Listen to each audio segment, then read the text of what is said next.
2024 marks the 85th year my mother has been on this earth. With that thought in mind, I took a trip up to Panama City on February 1st to sit down with her and reflect on her life and record it for others to enjoy. So here it is, Elsa V. Soto in her own words.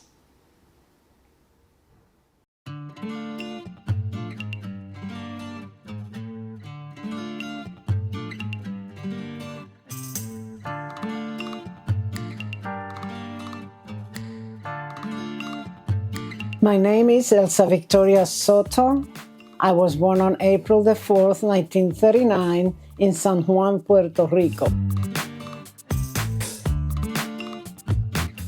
In San Juan, Puerto Rico, and in the area called Santurce that we moved later on, but I grew up in Puerto Rico. I had a very good life. I lived in the old San Juan until I was 8 years old. I went to Catholic school, parochial school, until the 6th grade. I used to play in the streets. It was safe. We did not have phones. We did not have TV at the time. So my main thing was playing, and I could play outside with boys and girls. The area where I live was near La Fortaleza, it's called, and that's where the governor lived. It's near the walls of the old San Juan, so we used to explore through there. So that was our playing ground, and we loved it. We played ball, we just walked around, we did a lot of things, and I was a happy child.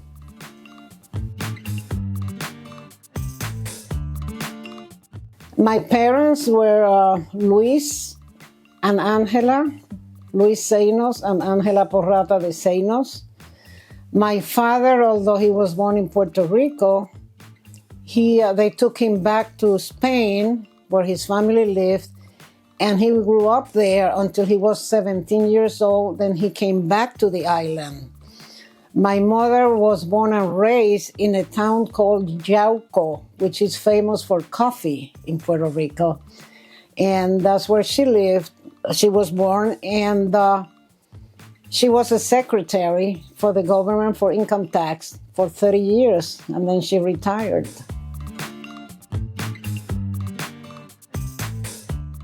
I really don't know. I've seen pictures of them, I guess, after my mother... when my mother started to work, I guess they met each other, and I have seen pictures of the two of them together, but I really don't know how they met. My mother was older than my father by about 11 years. So, like I said, I don't know.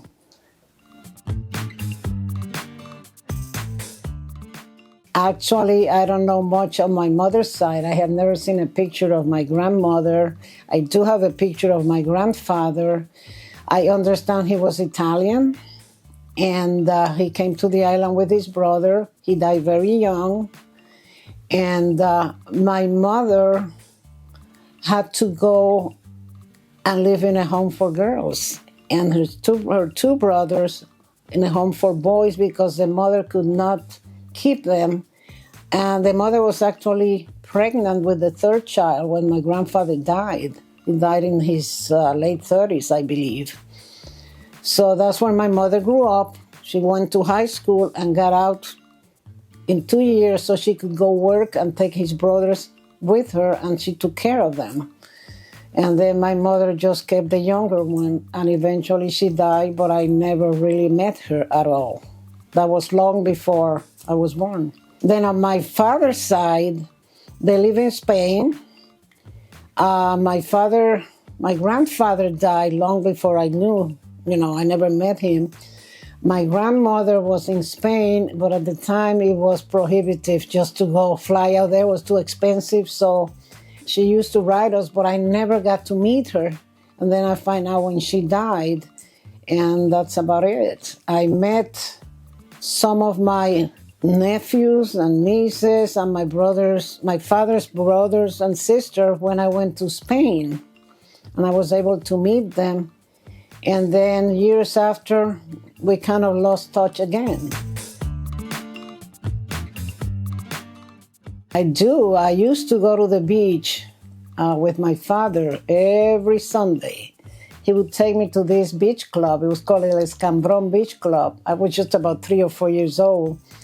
And every Sunday we would get in the bus and he would take me. And what was nice about this place was that it was protected because they had like a big pier behind, so fish or nothing could come in the water. It was safe.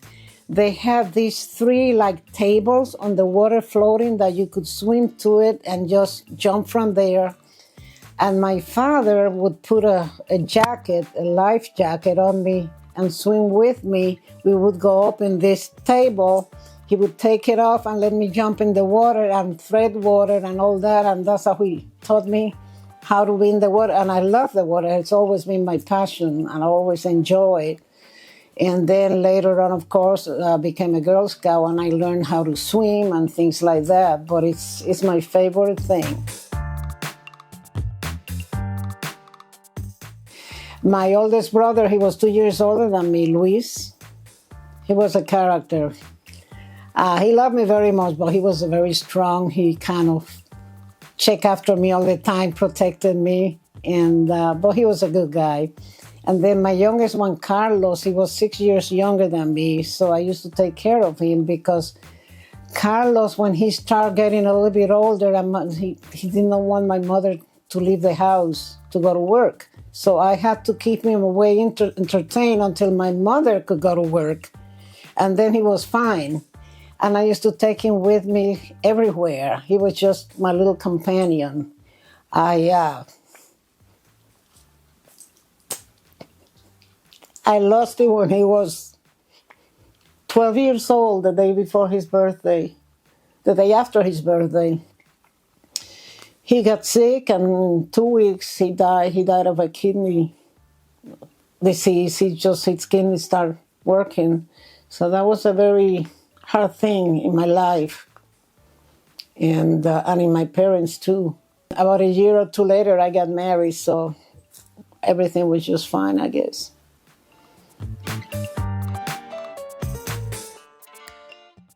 We had dogs and cats, but they were not really inside the house. They were mostly outside.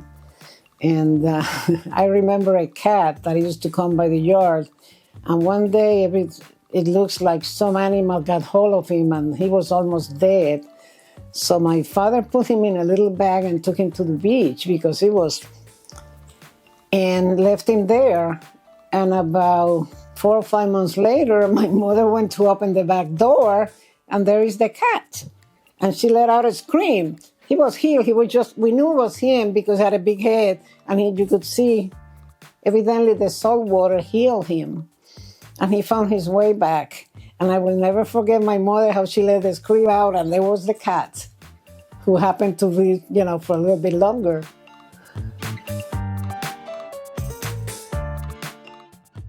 TV finally came when I was in high school. Lady down the street, her name was Doña Luz. Her husband was a photographer. She got a TV. So, of course, all the kids in the neighborhood at 5 o'clock, which is when they started broadcasting, we would just go to her house, sit on the floor, and wait for it. They had the big Indian until they play then the national anthem, and then they start with the news. And we kids were just kind of mesmerized looking at it. And then at 6 o'clock, we had to go to dinner. One of my neighbors on the other side of my house, Doña Maria, she had about 8 kids, different ages. We used to play. And Doña Maria, when it was time to eat at 6, she would stand on the balcony and she would go like this 3 times. You could hear, because she was a big woman, all around. The kids said, supper time, and everybody ran for... this sounds like one of those movies, but that's how it was. Everybody went home for supper, then spent the night at home until the next day.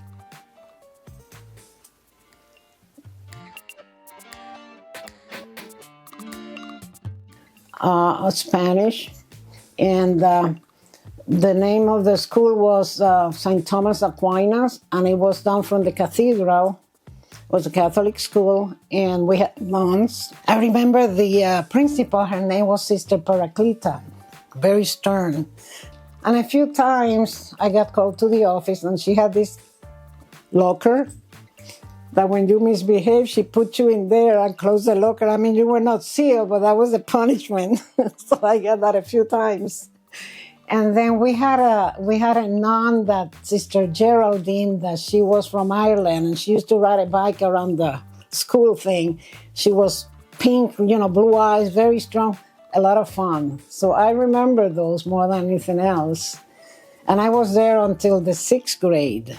And because we moved from the old San Juan, and it was too hard on my parents having to buy me the food and everything and send me in the bus. We did not have buses to bus us around. It got a bit expensive, so my mother decided to put me in public school. Also, I was able to go to public school with the new friends that I had in the new neighborhood. So we used to then walk to the school or ride our bicycles and things like that. I had a teacher, Mrs. Fisher, who taught me Spanish and French. I kind of like her a lot. Yeah, it was very nice. And then when I went to high school, I loved biology. I loved the teacher from biology. And then I took chemistry. I wasn't too fancy, but the teacher, Mrs. Benitez, she was very nice, but she used to call me el espíritu de contradicción, the spirit of contradiction, because every time she said something, I contradicted her, and she kind of, I was always very mouthy. So she kind of took it for fun anyway.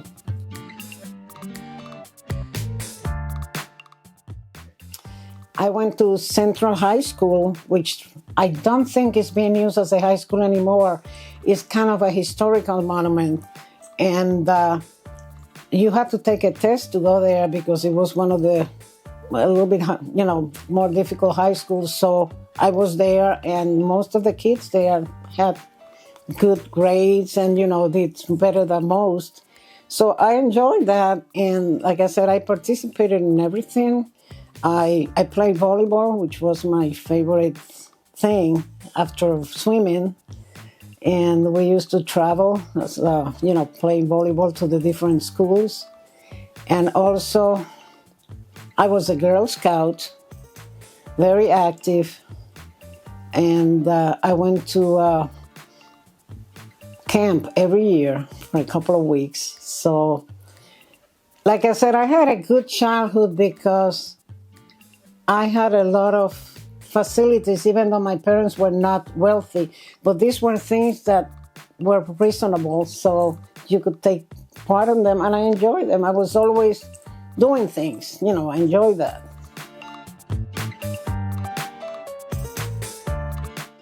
We didn't take family vacation. That was not heard of. I mean, my mother worked, my father worked. We never, But since I was a Girl Scout, and every year they set aside 2 weeks for me to go to camp, I always managed to go the last 2 weeks because I didn't want to leave the camp and leave anybody there. I want to be the last one. So that was my vacation, and I enjoyed it. And I started working as a lifeguard in the pool eventually. At the beginning, we used to go to this camp that was out in the, country, and we swam on the river. Eventually, they built a new one with a swimming pool and the whole thing. And like I said, I work as a senior Girl Scout. I used to do lifeguard and all that. And that was my vacation. Those 2 weeks, I was out there with my friends. We had a group of what they call an interchange of students from Girl Scouts from the United States would come. So I was able to be exposed to the English language more and kind of got a little bit to talk. And I thoroughly enjoyed that. That was my vacation. We did not go, we didn't plan vacation. We couldn't afford it. I started college in the University of Puerto Rico, but I didn't finish it. I finished 2 years because then I got married. So I did not complete I completed 2 years and then I never went back. And what I wanted to study was actually languages, specialize in Spanish and things like that, but I didn't quite finish. In Puerto Rico, the college system was like in the States, but the first year was called General Studies, where everybody took the same thing, math and science, humanities, gym. Oh, I think there were 7 subjects. One you had to leave for the second year, and that was just to give you an idea of what college you want to go into. So instead of 4 years, it was actually a 5-year. So after the first year, you decided I wanted to go into, I love biology, into the natural sciences, and also, work with languages. But the second year I started taking classes like extra Spanish, all that, because they have also started a new degree that it was called also General Studies, where people like me that were undecided, we could take a little bit of everything, and when we got our bachelor's degree, we could do it in anything. We didn't have to specify one thing. So that was my goal, but I didn't. I finished my second year, and that was it. Yes, because I was always very good at sports, and I wanted to go to the physical education college, whatever you call it. But we didn't have that. There were only 2 women in that, because it wasn't like in the States that it was a big thing. And my mother, she felt that to go to college for that, it was, so I kind of didn't go to that for that. But sometimes I wish I had, because later through the years, I see all these teachers of PE and all that. I could have been one of those. And like I said, I always excel in I love it, and I always excel in sports.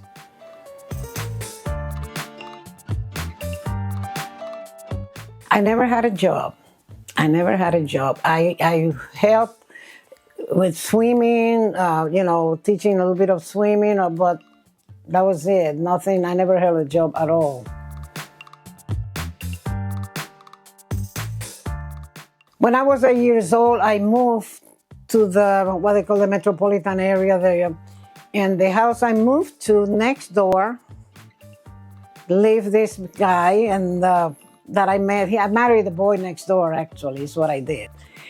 He had a brother. He had 2 brothers and a sister, which she was my age, and his youngest brother was my brother's age.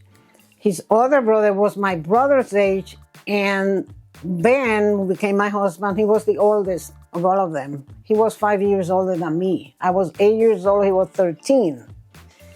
And I used to play with his sister and visit him. I was always there. And we became such good friends that to this day, she's my best childhood friend. We still keep together. And she kind of knew that I like her brother, so she kind of always arranged it so. But because he was older, he was ahead in school. And I graduated from high school the same day he graduated from college. So, he was ahead. But so he was not around all the time. He went to college in the Mayagüez, which is in the southern part of Puerto Rico. The university had the engineering school there, which is what he became. And also he was a second lieutenant graduated with second lieutenant in the Air Force, because he took ROTC and that gave him. So he used to come home, and I would kind of keep an eye on him, and we would kind of like each other, but we really didn't go out on dates. And actually, he had a girlfriend. I used to go to his house and sit there with Gladys, his sister, and watching while he talked to this girl. And she and I just couldn't believe it. Here he's with his girlfriend sitting there, and we're just watching him. But then eventually, like I said, when he graduated from college, he started to come by my house to visit me. He liked me and all that, and I was going to college at the time. And then before he was sent overseas, before he went in the Air Force active, because once he graduated, he went to work for a few months before they called him to go active. and that's when he was visiting me. So before he left, he decided he wanted to become engaged to me. So he came and talked to my parents, and they said yes, and I went. And the idea was for me to finish my college before we got married. So that would be 4 years more, So he left, and then eventually he was sent overseas to Spain. We kept corresponding, and I was, like I said, I'm beginning my second year of college. And one day, his boss, a friend of ours, Captain Rubinstein, he had to drive him home. He lived in Spain on this little apartment, and because his car was in the shop, Captain Rubinstein took him home. And when he went in the apartment, he saw a picture that I have sent him from high school on a table. And Captain Rubinstein said, "Who's that?" And my husband, Ben, said, "That's my girlfriend. We're engaged." And he says, "And where is she?" And he said, "In Puerto Rico." "You mean you got that? Where is she doing?" He says, "She's going to college." And he says, "You mean she's in college and you're here?" No. You got to go back and you got to marry the girl. You need to get a few days off. I'll give you a few days off, make the arrangement. You go home, get married, and then come back. So he did that. And within a month, we were fixing up everything. My cousin Cuchi, who lives now she's over in Chapel Hill. She's 91. She made my dress in a matter of a week, my wedding dress. We planned the wedding. We had to announce it in the church for 3 weeks, actually, because it's the banns of marriage they used to do. So if somebody knew of a way that I should not get married, speak now or forever hold your tongue. That's what he used to say. So anyway, he came over, and within a week or so, we got married. And then he went back, and I went back and with him. I met him, and we got together to Spain. And that's where I started my married life.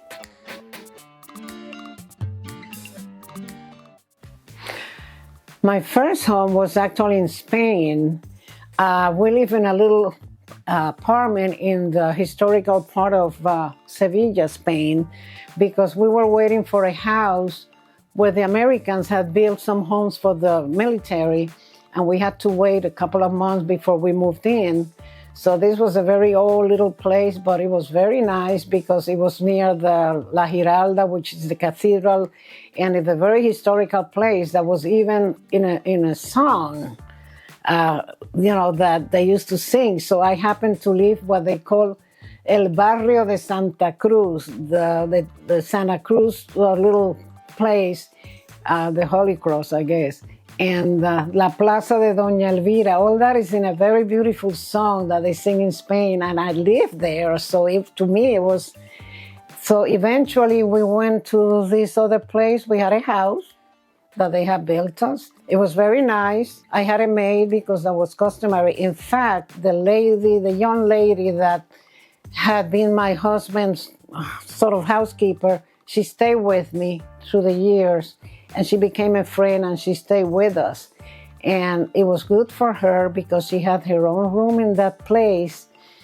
When she went home before, she had to go home every day when we were in the other apartment. And she lived with about 4 or 5 brothers and sisters. And the whole family slept in 2 beds because they had no other ways. Her name was Felisa. When Felisa found out that she was having her own room in this house, and she didn't have to go home except for weekend. Oh, that was when she had her own bedroom, she loved it. She even had a boyfriend that came to visit her. We became close friends, very, very close friends. And then eventually I had my first child, Ben, and she helped me, with him. She took care of him a lot. And she was very sweet, very nice. But I remember when I brought Benny home from the hospital, it was customary that they wrap the baby like this, and I put him with his, face down. At the time, you had to put the baby face down. Well, when her mother came to see the baby, she wanted to see and she saw it, she turned it around. "Oh, no, senora, you have to turn it around." And I didn't know how to tell her. That's how they do it. Because in Spain, all the babies were kept like this, and they all had a flat head. Because, eventually, now I think they put them sideways, but the thing was to put them in case they had to throw up or something, they wouldn't choke. So I'll never forget when she came and turned my baby around, and then after she left, I had to put him back in. But it was the way these people were, and we get along very well with them. And Spain was also the place where my grandparents were from, so it gave me a chance to go and visit, meet. My grandmother had already died, but I was able to meet my father's brothers and sisters and some of my cousins. And I was able to go with my father, came to visit me, and we were able to go to this convent where one of his sisters was taking her vows as a nun. And my dad and I were the sponsors. So we watched, it was a beautiful ceremony. We had to watch it through a window because they were what they call cloister nuns. They could not touch or be. So anyway, that gave me a chance to meet them. Otherwise, I have never been able to. And it was a good assignment. We love it. That's where Benny was born. And we made a lot of friends, and it was a beautiful assignment. Being in the military, you get transferred a lot. My husband, when we were in Spain, he was going to be sent to the university in Florida to get a master's in engineering. He was a civil engineer. So they sent him there, and we lived on the economy, of course, and he started to go to the university there. And that's where I got pregnant with my daughter. Janice was born there. We were not attached to the base. We had a base to go to, Williams Air Force Base, and that's where Janice was born, my second child. And from there, after a while, we started moving around. And eventually, we ended up in Puerto Rico, where my third child was born, Eric. He was born at Ramey Air Force Base. And then when he was about a little bit over a year old, my husband was sent to Vietnam. So I stayed off base until he came back, and then we went over to Virginia, I believe it was.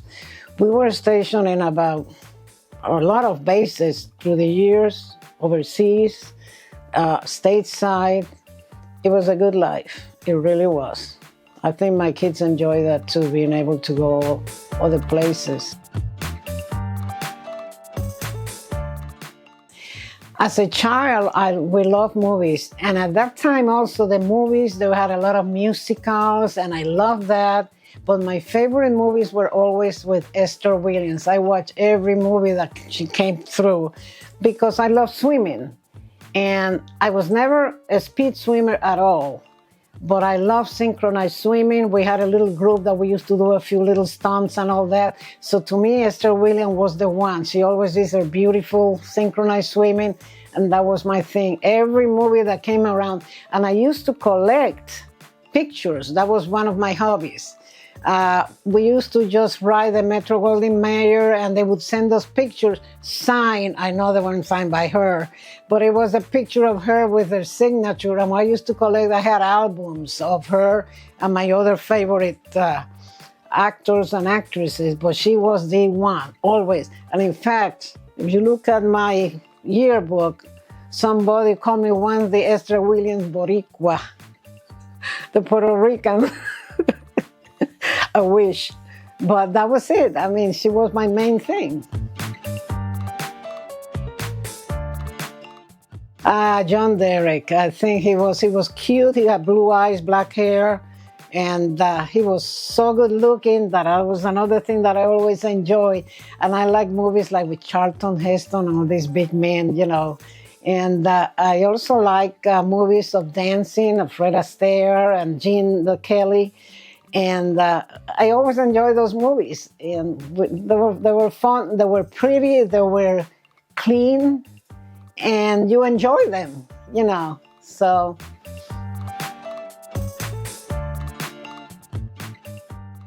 As hobbies, I don't have many anymore. I used to like sewing some and stuff like that, but I really haven't picked anything. I'm very busy with my church work. Through the years, after my husband passed away and I'm being on my own, I found out that the church gave me I have a lot of friends there, and I use my time to help, and they appreciate it, and I get our enjoyment out of it. And the people are so nice that since I don't have my real family here, they are like family. They really are. Whenever I have needed them, they're also there for me. And I enjoy doing things for the church, so I spend most of my time doing things. I'm a lector in church, I'm a Eucharistic minister, and what we call a care ministry. We used to go and visit the homes where people were sick and bring them communion until COVID came. Then we were not allowed. Now they're starting again, but since I have other duties, I'm a sacristan, I take care of the church. So those things kept me from that, but I'm still involved very much with the church. And the way I feel is as long as this body holds, I'll keep doing it. One day I won't be able to, but as long as I can, I do, and I get a lot of satisfaction from it.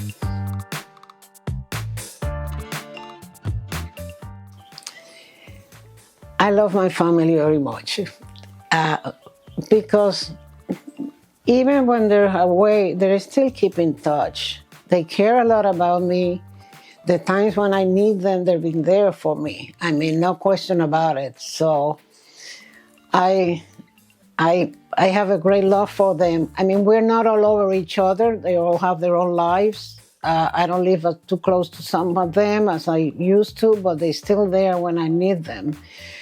And even though they have their problems and their things, like we've been told, families are messy, they still love each other and they still love me, and I love them. I mean, they're my pride.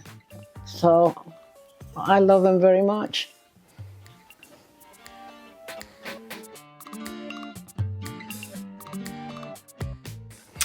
Well, some of the things I'm proud of course, like I mentioned, doing my work with the church, I enjoy it and I'm proud of all that. But I'm very proud of my family because I have said before, they're always there for me. We don't live all together, some live farther than I, but they always manage to keep in touch. When they need me, they're there, or pick me up, or invite me over, or if I need them, they're there. And sometimes it hurts because they have gone through problems, and like we were told, families are messy. You don't have a perfect family. They're all going to have problems. So you have to kind of put up with that and keep on living. And another thing that I never tell them, but they know, like I said, I'm very involved with the church.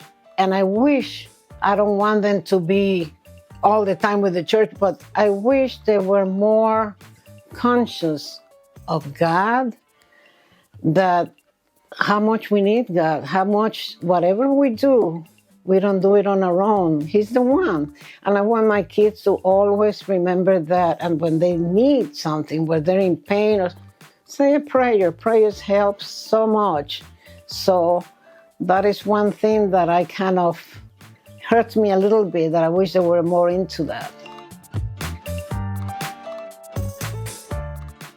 Based on my life experience, again, I'm going to bring God again, because I have had some losses.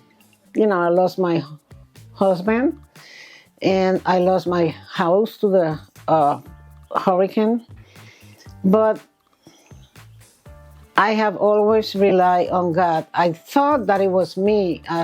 I was interviewed by Father Kevin before, when he was asking me how I went through it when my husband passed away and all I had to do. And I kind of took charge of everything. And I came out okay, but when I start looking back, it wasn't I who did it. He helped me, because if it hadn't been for him, I mean, no matter what we do, we need God to help us through life. And I have to say that I have had a lot of help in that respect from him. And the older I get, the more I rely on him, because I'm getting close to my mortality. And I realize that when I leave here, That's all there is. I'm going to have to face him. And so I'm trying to continue to lead a good life. And you have to. I mean, you have to think of God. You have to let him control your life no matter what. You have to ask him when you need. He'll be there for you. You can bet on that. So to me, that's very important.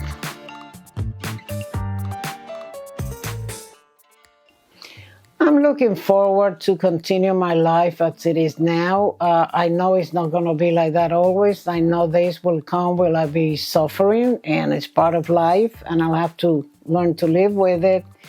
And I'm looking forward to being able to be a good person so that when I die, which is getting closer because I'm getting older, that I can tell God that I did what he wanted me to do, that I follow him, and that I'm a good person. And I'm hoping that hopefully that will take me to heaven.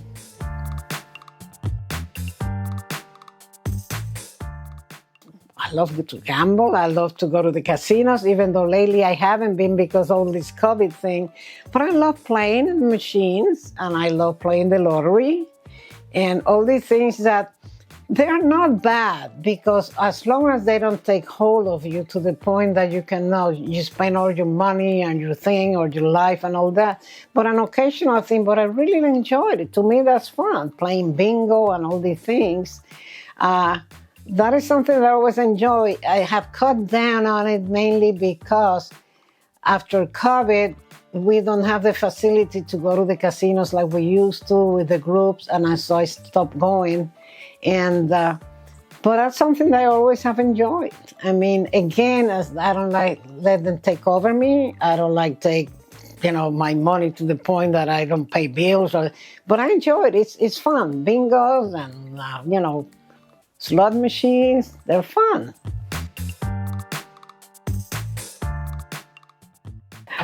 And I love my drinks too. Again, I love wines, sweet wines mainly, or sweet drinks. And occasionally I'll just have me a drink. But then again, I do it in a way that I don't get drunk. I don't let that take over me. And it's just part of living. It's enjoyable. I like to, my house, I like to be comfortable in it. It is the place I come when, of course, when I'm not doing other things. So I like to enjoy it. I like to keep it clean and organized. I know sometimes I have more than I should. And now that you mentioned something about shopping, I love clothes.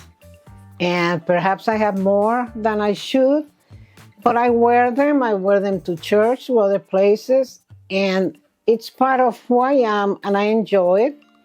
And I don't think I'm hurting anything with it. My house, I like to keep the things that I acquired through the years. I have had to get rid of some because, like I said, the hurricane took away a lot of stuff and lack of space. But still, I like to make my house comfortable, clean, organized, and I enjoy coming to it. That's it. I don't leave my house without making the bed in the morning. Some people say I just can't. And I think I taught my kids that when they were growing up to school. They never went to school without making their bed. Of course, sometimes after they left, I came back and rearranged it because it might be crooked or whatever. But I think to this day, they keep it up. So, I mean, it might not be the best thing in the world, but to me, cleanliness and organizing is part of it. You cannot live a happy life with things that are messy and, not organized at all. So that's me. I mean, some people might not mind, but I do.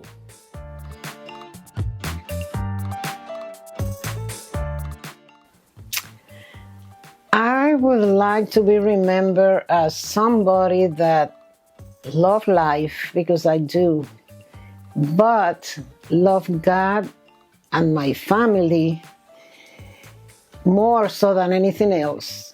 And that I have been very blessed, because even at times, like I said, when I have had losses, I've been able to come through it and go on with my life.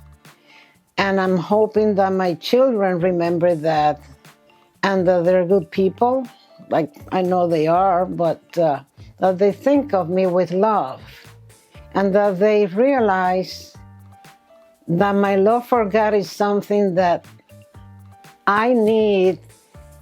I never thought much about it before, but within the last years, because I'm getting older and closer, I think more and more about it, and I'm trying to do better to improve my life.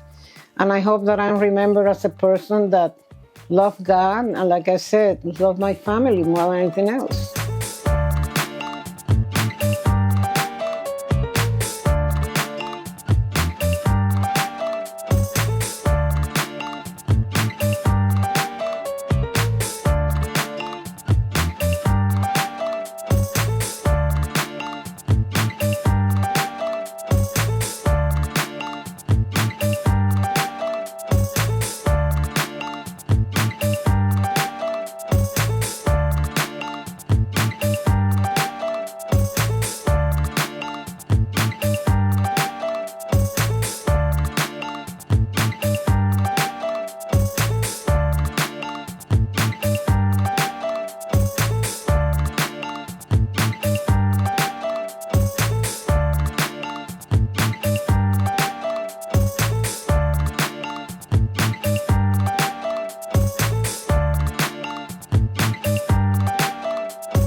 And these are all my displays of things that I get when I go over to other countries or even here.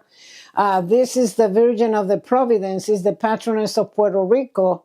And if you go to the cathedral, you see her big statue holding also the flag of Puerto Rico. As a child, when I went to parochial school, we used to go and clean her up and put flowers on her. So this is she. And all these other ones, over here, St. John the Baptist was one of my favorite saints because the island of Puerto Rico, the San Juan, is named after him. Originally, Puerto Rico was named San Juan in honor of him, and it changed to Puerto Rico, but they remained the capital is San Juan in honor of St. John the Baptist. So he is. And then all these other ones. This one was given to me by my mother when my son Benny was born. It was beautiful, but through the years, it looks like an antique because it's lost everything. But I still keep it in remembrance of her. And these here are pictures of the street I was born in. This is called La Caleta de San Juan. It goes down here into this is the cathedral where I went to school and I went to mass and everything. And at the end is the entrance of the walls of San Juan. These are the places where I used to play, like I said, the sidewalks and everything as a child. So I keep all that. And this was given to me when I was a child by Sister Dolorosa, one of my teachers in parochial school.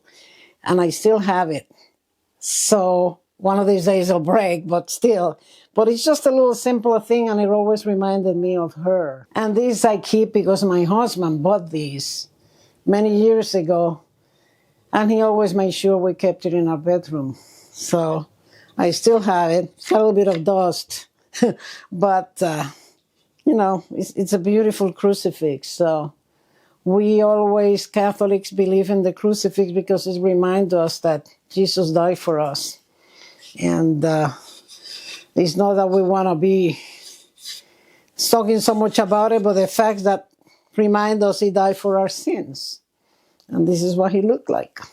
So whatever we suffer or go through is nothing compared to this. Amen? Amen. This one was made by a friend of mine. It's actually a rosary. We pray a lot the rosary, Catholics, but this is a rosary abacus. It's not like the people do the abacus in China and all that. So you pray and you move the beads as you go along. What she does is she gets a picture and she puts it like that, and it's very cute and very unusual. That's what I like. I like unusual things. This I bought in Puerto Rico, this baby Jesus. It's made in Spain, actually, but the clothing was knitted in Puerto Rico, hand knit. It's beautiful. Unfortunately, it's got a broken finger here because my dog Chispa, one day I had it in the table in the living room, and she saw the straw that is in here. She tried to pull it out and dropped it, and it broke the hand. So I have not been able to fix it, but I still keep it anyway because I love it. It's such detail and so beautiful. This is St. Joseph, and I got this in Ireland in March, I think it was. He's laying down sleeping on a bed, on a pillow or whatever. And the reason for this is St. Joseph never speaks on the Bible. Everything that he gets it through dreams. Angels, he dreams of angels, like when he was told to take Mary and Jesus to Egypt because Herod was looking for him to kill him. And when Mary became pregnant, it was an angel in a dream that told him to take her as a wife because it was from the Holy Spirit. So this is why they put him like this. And what people do is when they have somebody that is ill or they have something they want to pray for, they write it on the piece of paper, put it under him, and lay it down and ask for his intercession, because it's what we pray. So that's what it's called, the Sleeping St. Joseph. This statue of the Virgin Mary was given to me by the husband of a dear friend of mine. She left it for me. Her name was Lynn. She was my roommate in the Holy Land in 2012. She died a year ago of leukemia. She was in her 60s. And she left this for me. And when I'm gone, it's going to go to my friend Melinda Newman. In fact, some of these things Melinda will take and distribute with my friends if my family doesn't want them. These crosses just came from Ireland. They have all kinds of crosses. And this is St. Kevin. There is a St. Kevin in Ireland. And this one is St. Michael, who's the one that got Lucifer, who's the devil, down from the heaven because he disobeyed. So we have a prayer to St. Michael whenever we feel that the devil is after us.